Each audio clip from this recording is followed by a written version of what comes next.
Donc c'est une nouvelle carte blanche Archinov CSTD, le moniteur. Et notre invité c'est Nicolas Michelin. Nicolas Michelin est associé avec Michel Delplace et Cyril Trétou. Je vais vous présenter un projet qui me tient beaucoup à cœur, qui est le projet de Bordeaux des bassins à flot. Sur 150 hectares, il y a 700 000 m² à construire. Donc c'est une aventure assez compliquée.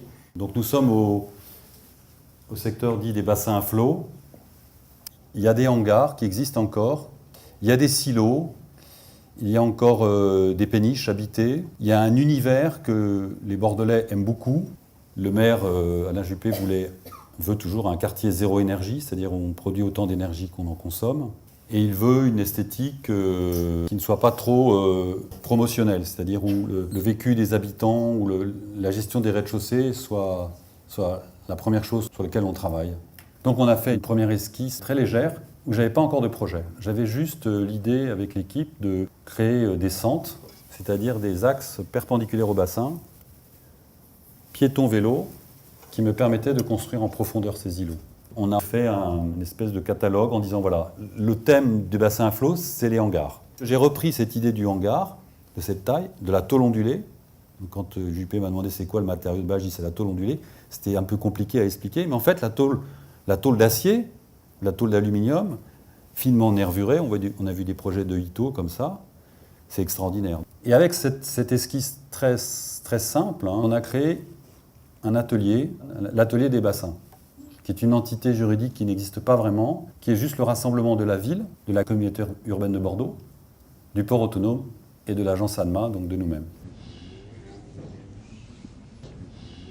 Donc il y a quelque chose d'assez nouveau dans la façon de fabriquer la ville, qui est une façon plus immédiate, mais aussi plus interactive avec les promoteurs, mais aussi un peu avec la population. Ces ateliers sont ouverts, c'est-à-dire quelqu'un qui est du quartier, qui a un projet d'une guinguette, par exemple on a reçu des gens qui ont besoin d'une guinguette, et bien on les reçoit à l'atelier, vous voulez le faire où, pourquoi, on pourrait vous mettre au rez-de-chaussée d'un immeuble, oui. Ensuite on voit les gens qui vont faire l'immeuble, on leur demande si c'est possible. Une espèce de jeu comme ça. On a réussi à mélanger un programme de résidence personnes âgées avec 12 maisons qui sont complètement vis-à-vis, pratiquement dans la même parcelle. Ça, je pense que ce n'est pas possible à faire avec un urbanisme planifié classique.